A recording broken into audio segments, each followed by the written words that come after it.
Arielle, I have some very exciting news.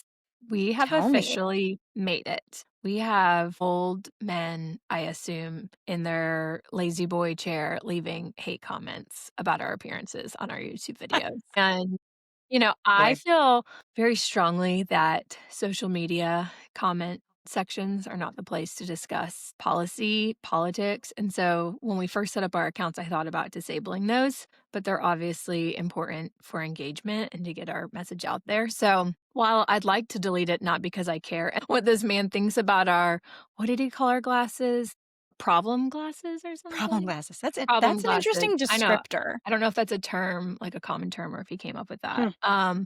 But I'll say I'll take any comments. Like, Yeah, we need comments. It helps get our video feeds out there. So, we keep pushing that people leave reviews, like, follow. If you don't like the show, comment. Tell us. We love that absolutely. because it We can helps us. take it.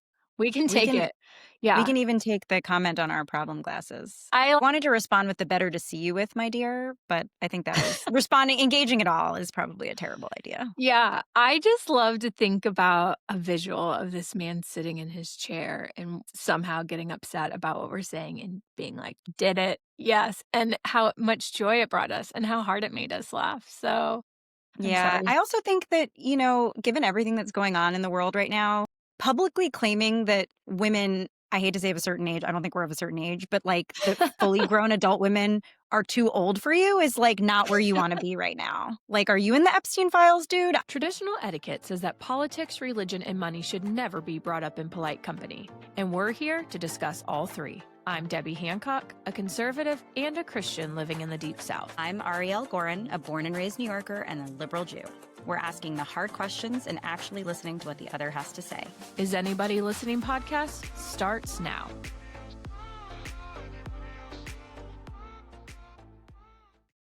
What are you looking at?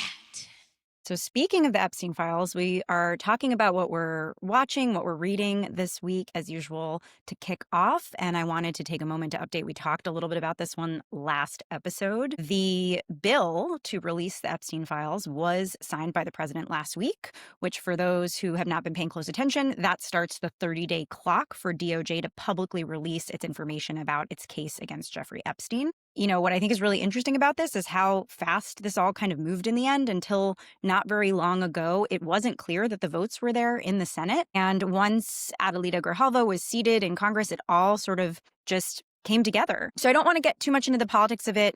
We don't know exactly what's in there. We will know eventually, I guess in maximum 28 days or whatnot, something in there. But two bigger points I think that I want to underscore. And one is something that I know that at Baseline, you and I, Debbie, always agree on, no matter what we might disagree on, which is that I think this really underscores the importance of electing more women to Congress, right? Some of the most MAGA dedicated women in the House, Lauren Boebert, Nancy Mace, Marjorie Taylor Greene, who we could probably have a whole nother section of this podcast talking about her decision to resign, but they were actually critical voices on this legislation to the point where, the White House courted them to try to get them to change their minds. And part of that was because two of the three of them were willing to come forward with their own stories of sexual violence and make sure that these victims get justice and that the full files see the light of day. So I think it really shows that even from completely opposite ends of the political spectrum, there are important issues that women in Congress can and should come together on. And we just need more women in Congress to get us there, right? It's 28% of House seats are held by women. 26% of Senate seats are held by women. These are not numbers. They've crept up, but have not dramatically changed. We're not even close to parity. And I would say, the House of Representatives and Congress was entirely male for probably close to 100 years. So I don't even know that it's something we need to be 50-50 on. Like, maybe we should have more women than men representing us. That would certainly make things interesting. So that's the first point I want to bring up. And then two was that, even with this about face on the release of the Epstein files, Trump, I think, is for sure the political loser here, if you will. If there's losers and winners in this story, it's that Congress is actually emerging as a winner, as being able to compel this White House to do anything right now. That is not an easy feat these days. And it feels like a really important moment of actual oversight out of this Congress. that has not really been inclined to do any such oversight in Trump's second term so far. So that's my take on the Epstein situation. Yeah, I think there's been a lot of theories. I think some people have said if Biden's DOJ had something on Trump, they certainly would have released it. I think the flip side is true. It kind of makes me wonder, maybe there's not anything definitive on anyone. Sometimes the mystery there can lead to people drawing their own conclusions. So I think at the very least, it'll be really interesting to see which, if any, theories were true and just finally get some answers once and for all. Or maybe not.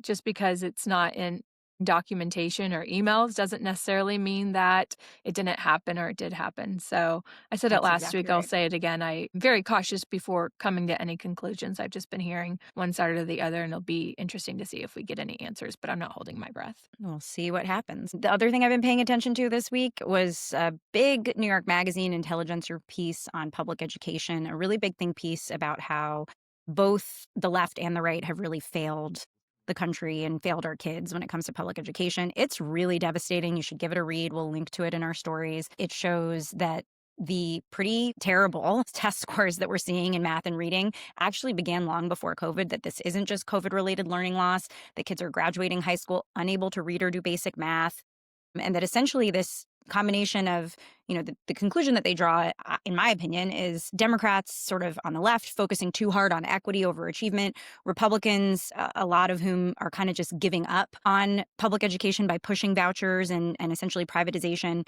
and it's just created this chaos whereby we can't really get anything done. I tend to wonder, like, it's a big and probably impossible to answer question, but like, is it time to move away from elected school boards? That is a uniquely American phenomenon. It is inherently politicizing our school system, something that should be completely apolitical. And when you're talking about maybe 5 to 10% of people even participating in these elections, can we really say that it's the most democratic way to run our schools? So that's something that I've been sort of thinking about is, this is clearly broken and we probably need some really, really big solutions and big ideas when we talk about how to fix it. And then lastly, if you didn't catch the Mamdani Trump Love Fest presser, I would encourage you to at least look at some of the memes about it. There was some pretty hilarious stuff out there on the internet, and the memes have really been fire on this one.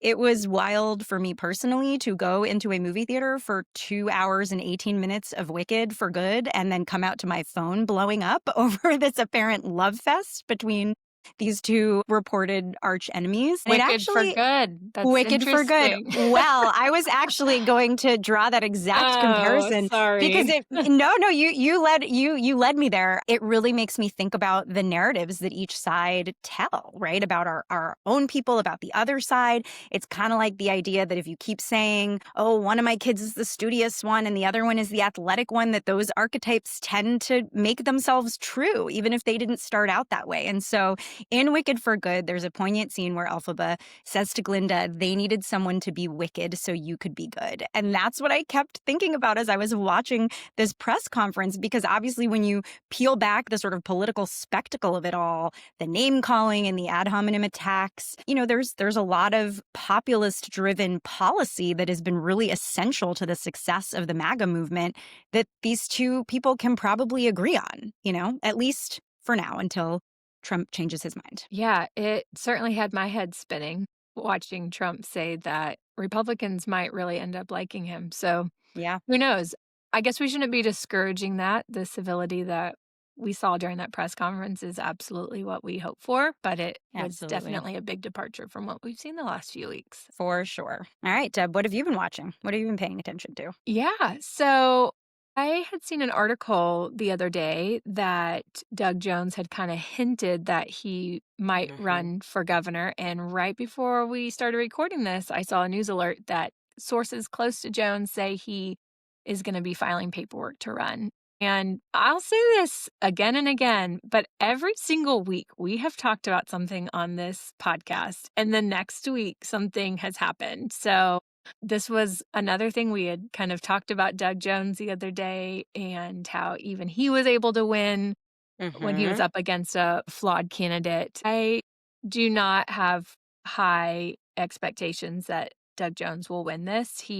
as you know, ran against Tommy Tuberville for the US Senate. He lost by 20 points. I guess I should back up and say Kay Ivey has been a fantastic governor. And I know people might think that I have a conflict of interest since I worked for her, but I wouldn't necessarily say that about every person that I've ever worked for. But she's been I know that feeling. Give us the deets on the sort of the what's the lay of the land here. Is she termed out? What is she? Yes, is that Yes, the and deal? so this is an example. I really do not support term limits. I think if somebody is doing an excellent job, we shouldn't kick them out just because they've been there for however many years. You see it in Texas, they don't have term limits there. And I would love to see Kay Ivey continue to be our governor. She's been a really reasonable voice. Even in chaotic times such as COVID, when some states were going overboard one way or the other, she really kept things calm and had a measured approach here. And beyond that, she's brought a lot of jobs here. And so I'm disappointed that she can't continue to be governor. But I am excited that Doug Jones is going to be running, and here's why. I think when we have high profile candidates challenging each other, it makes for a better race. I listened to one article or one podcast about him hinting that he was going to run for governor, and they followed up by listing a bunch of other Democratic challengers, and I hadn't heard of any of these people. And so I think not just a challenger, but a high profile one like Doug Jones will certainly bring more attention to this race. And hopefully, a position such as governor, you really need to earn the people's votes. And so I want to see that from Tommy Tuberville. I don't want it to just be by default that he wins. So we'll see what happens. It should be interesting. You made the point a few weeks back that there's a big difference between being a senator and a governor. And so it'll be interesting to see what goes down with this. One interesting thing, Doug Jones in the last few months has taken some action and some stances where he has certainly been ingratiating himself more to conservative circles. So who knows if he was doing that with this in mind or how that might play into the election. But that should be something interesting to watch. That is interesting. This is for sure the first time that, a Democratic candidate for governor in Alabama is someone that I have heard of and, I'm familiar with. So certainly happy to hear that. And I totally agree with you. It's the phenomenon that you described is exactly what we just saw in the mayor's race in New York, where we had over 2 million people cast their votes. And it was really extraordinary. So I think anything that can be done to get people excited to come out and vote and support when high profile people are running is absolutely a good thing. I differ with you a little on term limits, but I will say caveat that I've sort of historically supported them for executives and not for legislators, though certainly current actions of late in Congress have made me rethink that. But this makes me think maybe we should do a whole episode on term limits and talking about that. It's a Yeah. good one. Yeah, for sure. The other thing that I think will be interesting to see is if any other Republicans step up. I've actually talked to several individuals that are interested in running for public office. And when they were examining the different positions that were open and we discussed the governor's seat, they said there's no way I could run it up against Tommy Tuberville. So it'll be interesting to see if this kind of makes people think, well, if there's more people in the race, maybe I'll throw my hat in the ring. The more the merrier as far as I go. That's democracy, baby. Yeah. All right. What else are you paying attention to? Yeah. So another article, this started a few weeks ago, but Reuters was recently reporting that China conducted a raid on underground churches and they arrested 30 pastors there. And this stood out to me, one, just for personal conviction. It breaks my heart to see these pastors facing up to 3 years in prison. But of note is that this has been a bipartisan effort to put pressure on China to release these pastors. Members on both sides of the aisle are coming together. So there was a press release with Dick Durbin, Ted Cruz, Schumer, Grassley, Kane, Van Hollen, just to name a few. And I always am happy when I see people coming together on an issue like this. But another reason I wanted to bring it up is because there is a letter writing campaign taking place, and it's being led by a nonprofit called the Luke Alliance. And what they're asking people to do is send these pastors letters, and most likely these will be intercepted. They will not get to them. And that is the point. We are hoping to send a signal to the Chinese Communist Party that Americans are watching, the same way that we talked about the importance of writing letters to your congressman. And so if thousands of people are sending letters to these pastors, that'll really help put pressure on it. So if you're interested in sending a letter of encouragement to one of those pastors, and more importantly, it getting intercepted by the jailers, you can go to Luke Alliance's website, and there's a link there with more information. And then the last thing I'm keeping an eye on is an AP story that said Trump's Republican Party insists there's no affordability crisis and dismisses election losses. I always think it's really funny whenever politicians on any side try and convince people that the economy is one way or the other. In this article, Trump specifically said that Dems and the media are misleading voters. But the economy is one area where you can't mislead voters. I know there's a lot of people that try and spin it and say the data or trends, they are more positive than what you're experiencing, but people don't care what the data and trends show in the overall economy. What they care about is how much it costs to fill up a tank of gas, how much their groceries are. And the affordability crisis is not being led by Dems and the media.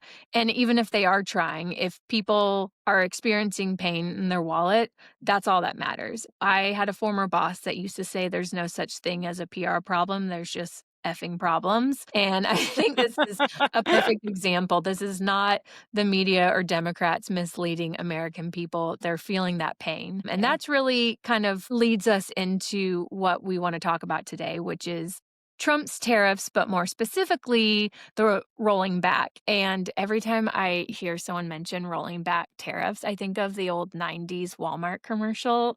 Do you remember that? Where the little smiley face is bobbing around through Walmart, rolling back the prices? No. Okay, this No, didn't make because its way to I you. grew up in 90s New York with no Walmart. So I don't think I've ever Okay. seen that. I'm gonna go look it up on YouTube when we Yeah, break. it's a little cowboy rolling through, knocking down prices. And I thought that was a perfect visual for what is happening. So, backing up a little bit, earlier this year in April, Trump signed an executive order to impose tariffs on a number of items, but it included some agricultural products.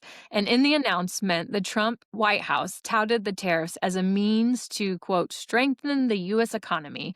And throughout the press release, they were repeatedly claiming that they would have, quote, a very minor impact on consumer prices. Well, it turns out that's not the case. While grocery prices may have only increased 3%, and I say only, that always kind of bothers me because grocery prices have skyrocketed for the past few years. And Right. so an additional 3%, they should be going down, not up. But products like coffee and beef, which were really hit by the tariffs, have increased much more dramatically. Since January, coffee is up 15%, ground beef is up 14%, and my kid's favorite, orange juice, is up 24%. So, for those of us that are watching our grocery bills, none of this is surprising. But what was surprising is that the White House has decided to roll these back. And in the announcement, they said it is, quote, necessary and appropriate to modify the scope of the tariffs to exclude these certain food items. And the press release starts off by saying the exact same thing that it said when it was imposing the tariffs, which is that it was going to strengthen the economy by modifying the scope of these tariffs. And I just thought that was so interesting. How can you say that imposing the tariffs is going to strengthen the economy? And then whenever you want to walk it back because prices are too high, you say you're going to strengthen the economy by rolling them back. When asked by a reporter on Air Force One, Trump said the prices of coffee are a little high now and that they should be on the low side in a very short period of time after he rolls back the tariffs. And this kind of reminded me, do you remember that Friends episode where Ross is explaining to Phoebe that Rachel is pregnant with his baby, but Phoebe already knew that? That is brand new information. Reminded me of the White House, as if it was brand new information that prices were going to go up whenever they impose tariffs. I think it's fair to say that they're pretty much implicitly conceding that consumers were hit by the tariffs. So I'm curious Right. kind of what your thoughts on the matter are. I know I've hinted not so subtly at my opinion on. Yeah, I have thoughts. It won't surprise you to know that. So I think what has been interesting to me is that the rationale for the tariffs, at least legally, it is not really any of the things you described at all. But legally, and I listened to some of the Supreme Court argument, it has been effectively control of the border and the fentanyl crisis. But there doesn't seem to be a connecting of the dots as to how the tariffs are going to solve that. And I think when you heard the questioning by the Supreme Court that seemed very skeptical of this rationale, that's really what they focused on. So that is one sort of interesting facet of it to me. Another interesting facet of it to me, at least as it pertains to the Supreme Court, is that, I mean, to me, I think this is a massive overreach by the executive branch, in my opinion.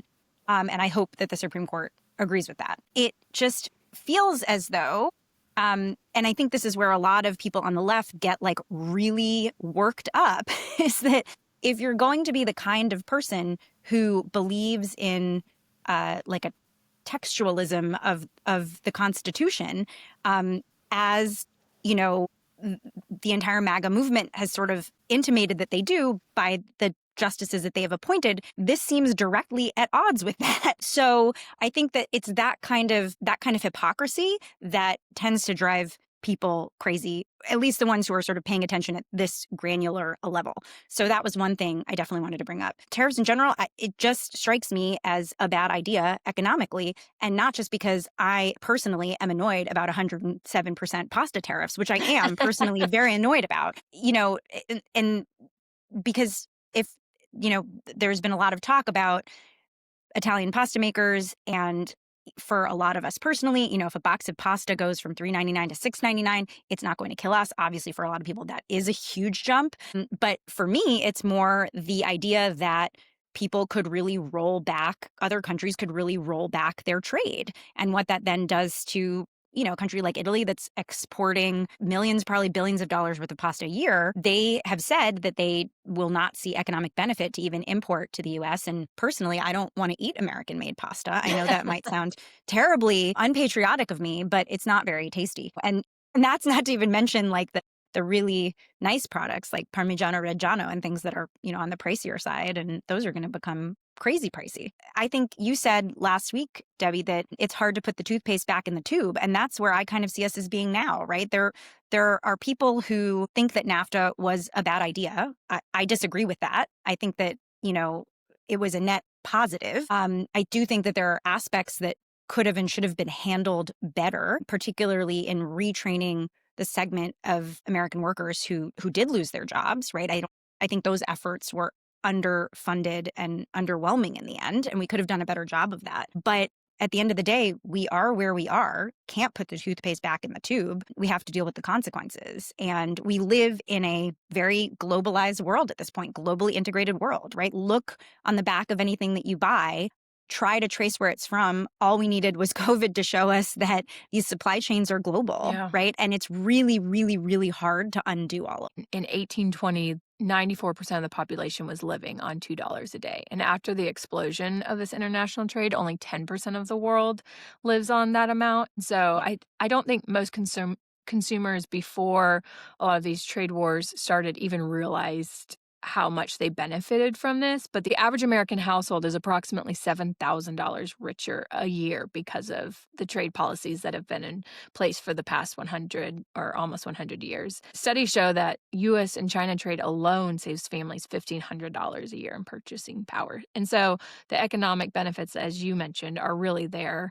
And it's one of the main reasons why Republicans have been long advocates of free trade. You also mentioned the Supreme Court case. I think it's worth noting that the attorney that is challenging the Trump administration's tariffs is actually a 3-time Trump voter. And so this isn't a liberal or a conservative issue. This is really a conservative issue where Trump and some Republicans in Washington have veered away from what has traditionally been the conservative position of free trade. And that's honestly been what's frustrated me the most is, look, one person, one politician can have an opinion, but when I start seeing congressmen abandon our long-held views, and it's really giving up their duties as Congress. I mean, to your point, it's in the Constitution that Congress has to authorize these. And let's stop calling it a tariff. Let's call it what it is, which is a tax. Yep. And Congress does not approve of that, then it is a tax without representation. And so I have found myself incredibly frustrated on how this has gone down. I think another reason why it's so important is for national security. We talked about this a little bit with Israel, but the thinking is that the more entwined we are economically, the more stability there is and the less likely we are to fight. And so that's, just another reason for why we should be supporting free trade. A lot of the the policies that Trump has put forth have been threats. He's rolled them back. And so some people are saying, well, it hasn't been that bad on the economy. And the reason for that is because a lot of manufacturers and businesses, they stocked up on supplies and they bought stuff Right. before the tariffs kicked in. But also he's rolled back a lot of the stuff that he's threatened, Right. which you might say, that's great. The negotiating worked. He got the countries to do what he wanted them to, but it is very harmful for businesses to try and plan out what they're going to do when policies trade on the regular. These companies are trying to make decisions, hiring decisions, purchasing decisions, and Republicans have long preached the importance of regulatory certainty for the economy, and this has been really difficult and harmful for those. So, Okay. regardless of where you are on the political spectrum, I think one thing that you can't debate is that tariffs make goods more expensive, not for the Hmm. countries that they're imposed on, for us, the consumers. And it doesn't just impact the item that is being taxed. If you're paying more for your groceries, then you have less to spend on new tennis shoes. And it hurts all the industries. It hurts both your paycheck, it hurts hiring, it hurts the economy as a whole. You may have seen that Trump's new solution now is he wants to send $2,000 checks to the American people. He's calling them dividend checks, as if we made an investment and we're making money off of this. I mean, it's wild, especially to hear folks that were so critical of COVID payments being distributed and things Were like they, that. though? Just Because actually, Republicans doled out those COVID payments. well, well, that's true. Yes, that's true. Some of them did. I felt as though, to me at the time, at least, MAGA in exile was critical of them, but I could be misremembering. They were critical when Biden did it. They were more than happy Right, to do it when Trump did it. Yeah. right, right. Exactly. So, point made. Yeah. I think one thing that has stood out is that there's not actually enough, first and foremost, there's not enough tariff revenue to even make these payments. There's a lot of varying estimates on how big that gap is, since the White House has been pretty vague on the details. But one thing every report I read concluded is that there will be a major gap between what the tariffs generate and what the president is proposing in rebates. But Hmm. it really just kind of reminded me of girl math, because one of the reasons why Trump justified imposing the tariffs was that it was supposed to be one of the many reasons, was for deficit reduction measures. And so Right. it feels like girl math where you buy something, you take it back, and then you say, oh, I've just made $10. I thought the whole reason why we were imposing these tariffs is to reduce the deficit. But if we then take the money and we dole out these payments, which won't even cover the cost of the tariff revenue. Then what's the point? Right. Yeah. Totally. And the other thing too, which of course was sort of the crux of the Supreme Court case, which I feel is worth a mention as well, because there's the obvious effect on consumers and goods imported being taxed. But there's also the secondary effect of reciprocal tariffs by other countries, right? And that's really at the heart of the case and how that's affecting particularly small business owners in the US. Specific case, just to give you an idea, is I think it's over 40 or 50% of the market for Kentucky-made bourbon is in Canada. And Canada has basically just issued a big ol' F you to us and said they're not going to stock any more, US good old Kentucky-made bourbon. So, Piper yeah, no. so, Too far, pasta and they are bourbon. they are not happy. They are not happy about that in Kentucky. And, we're talking about a state that voted for Trump at what, like over 70%. So, there's a lot of people whose livelihoods are seriously affected by this on the business side, on the consumer side. And as you sort of alluded to, it feels like there's a lot of different reasons kind of being thrown at the wall as to why these need to happen, and not really sure that any of them are sticking. Yeah. And I said this last week about an issue, and I'm going to repeat myself again. I think if we're going to get out of this mess, we have to be honest about how we got here. And sending more checks to the American people is not the way to do it. I was opposed to the stimulus spending under Trump. I was opposed to the stimulus spending under Biden, because I think that those checks are are part of the reason why inflation is where it is.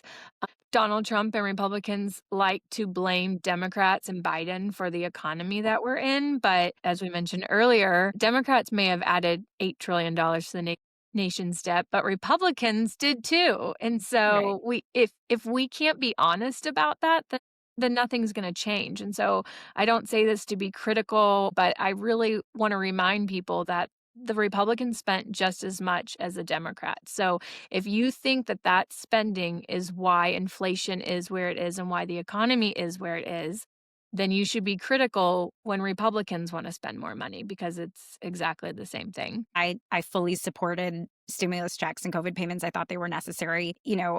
I supported a form of student loan forgiveness. Obviously, that then was shot down by the Supreme Court. I don't know that that necessarily needed to be done that way, but I can appreciate that you are very consistent on your views in this. And that's part of why I appreciate you.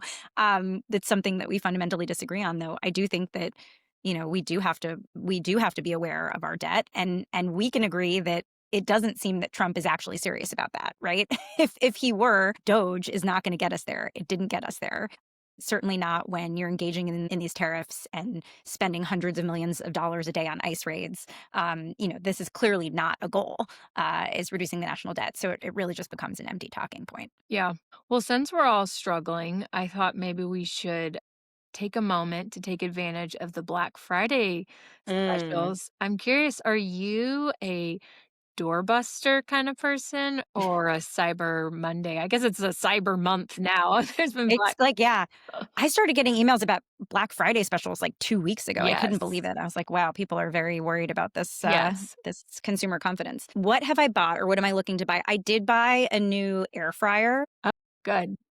Yeah, I bought a new air fryer because I have this great one by Our Place and it's very cute, but it's small. Mhm. For a family of 4, Yeah. it's mini.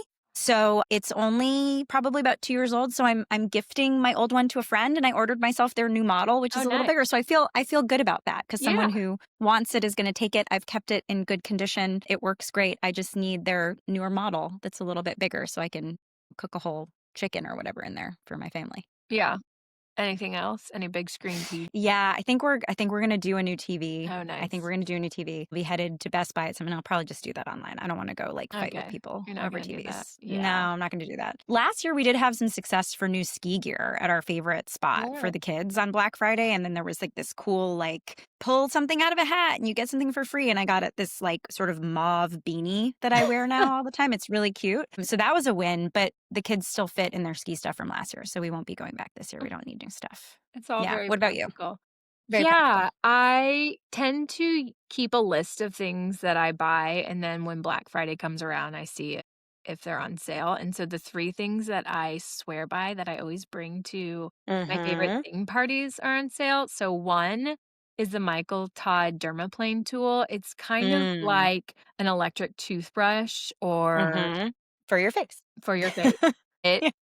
my skin feels so soft after I do it. I do it every Oh, I week like or this. 2. Your makeup goes on really smooth, and when I was getting dermaplane at a facialist, it was Mhm. $90, but on sale, the tool is $90. I think that comes with 25 Phenomenal. blades. Highly recommend that, Okay. and Good to know. then it's actually called Christopher Robin's scrub for your scalp, and it's kind of like if you've ever Oh. done, like, a sugar scrub on your lips, it's kind of like that for your hair, and I like to do it once a week. My hair is so clean after I do it that it literally squeaks. It feels so good. It gets, like, all that product buildup, and every time I've brought it to a favorite thing, the person that's received it, like, weeks later, they're raving about it. It's the best. So, I actually get the Ooh. travel size one, which is only, Mhm. like, $14 on Black Friday because it lasts a long time. And then the third thing, have you gotten into the Korean skincare, the snail mucus? Oh, I heard about the snail mucus. The snail mucus and then the salmon right? The salmon sperm or What? something? Is that the other one? I don't know about that. I'm gonna pause on the salmon sperm. I don't think I'll be exploring that one. It's Too a far. little Yeah, strange. A too far. bridge too I far. know. Yeah. I was so scared to try the snail mucus, but again, it is amazing. It makes your skin glowy and soft. So if you haven't tried it yet, you have to try it because it's Okay. amazing. I'm So convinced. I'm those are gonna my try things. And we some should snail note mucus. that none of these items are sponsored, at least not yet. Yet. I'm not But I will work for products. So if Yeah. you wanna send us products, you don't even have to pay us. You can send them to us. We will use them. We will review them. If you're a local dermatologist, you can Totally. gladly inject my face. I will tell everyone how Let awesome us you know. are. Let Yeah, us I know. could fly down, it might be Yeah, cheaper than doing it here. I think Southwest flies to Birmingham, so everyone flies to Birmingham. Arielle. I don't live in the middle of nowhere. Just kidding. Just kidding. Okay. So we want to end the same way we ended last week, which is a this or that. And I actually read some of these to my friends and they all commented on how it was such a fun. They felt like they were taking like a 17 quiz again. So we're going to I'm put so these excited. on the Instagram. We'll do last week's. Yes. But some of my friends were surprised by my answers. So I'm curious what other people's answers are, which is why I want to post them online. But I'm going to start a similar way, which is Brittany or Christina. That's a really tough one. I think I have to go Christina. Yeah. I could debate either one. I know I'm not I giving could. answers, but No, I I could go. really could. Yeah, Yes. could go either way. Although I was just saying the other day that I think that the Broadway show Chicago, that it like cannot close until Britney Spears has played Roxy Hart. I would kill to Have see you that ever her in seen that role. her in concert? Have you ever seen either of them in concert? Christina, but not Britney. Oh, really? Yeah. I've never seen either, but my dying wish is to see Britney in concert. Yeah. I mean, Oh, no, wait. I've seen Britney. No, I saw you Britney in have? Vegas. Oh, Yeah, I saw Britney in Vegas. Yeah, I yeah. wanted to see Yep. her so bad, and then when we were there for work, she was on a break, and Yeah. I thought after she It got was amazing. freed, she would Yeah, come back. it was really amazing. That's all I wanna see. I know. Come back to us, Britney. Yes, We come need more Britney back. in our lives. Okay, Prince William or Prince Harry? Oh, Today. that's a really today. I don't know. Neither. Can I just get rid On of this both of one, them? I will let you say neither. Okay, fair. Breakfast or dinner? Ooh, I love a savory breakfast. So Mhm. I'm gonna go with breakfast. Good. I find that I like eat less at night these days. Mhm. So it's almost like yes, but dinner for breakfast. Okay. Yeah. George Bush or Ronald Reagan? Ooh. U or W? W. I'm gonna go with you. Okay. Because he's so funny. I love like that makes me so happy. We can yeah, he's continue got to a be great sense friends. of humor. Just like the whole like American Carnage like inauguration speech and him turning to Hillary Clinton being like that was some weird shit. Like Yeah. that was like that was hilarious. I wasn't going to tell you this, but your answer on that really depended on how we moved forward. Not really. I know. My husband disagrees with me on that one. So, okay, New York City blizzardy cold winter or DC's muggy summer? Definitely New York blizzard for Okay. sure. Wine or cocktails? Lately cocktails. Okay. Infants or toddlers? Definitely toddlers. I'm weird, but yeah, I don't really like babies and I like them once they can start walking and talking. So ideally like out of diapers, but I just think they're really fun when they're like little drunk people toddling around. That one. That's great. Okay, when you travel, do you want to relax or explore? I want to explore Do you like things or experiences? experiences. Okay, this one you are not allowed to say neither. You have Okay. to pick one. Okay. Sarah Palin or Ted Cruz? Man. Okay, I'm going to go with Sarah Palin for the entertainment value. Oh, okay. TV shows or movies? Lately, TV shows. I feel like Which golden one? era Is of there a streaming. specific Which one that ones? we should watch over the Specific ones. break? What have I watched recently and really enjoyed? Second season of Nobody Wants This was pretty funny. I forgot Yeah. about that. Yeah, watch that. It's cute. Oh, I can't wait. I It's have a cute. long drive Yeah. tomorrow, so I can't wait to watch that. Okay, cool mom or disciplinarian? I think my husband would say that I'm the cool mom, but I would say that I'm the disciplinarian. I'm much more like, let's stay on schedule and like it's time for bed. No, it's really time for bed and like I kind of wanna go keeping to them on bed. track. Yeah, I want to have time to myself. Yeah. I think it just kind of looks different. So I think, I don't know, somewhere in the middle. It's not an answer. I'll go with disciplinarian. Okay, well, that's all I have. I love And it. that's all we have until the new year.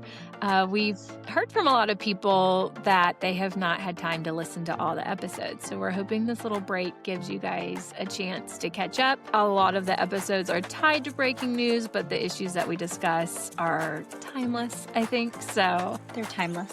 yes, Yes. it won't be old news. Listen or re-listen, share with your friends, let them know what we've been up to, and give us all your feedback so that when we hit the ground running in 2026, we can tackle all of the topics that you want to hear about. All right, see you in the new year.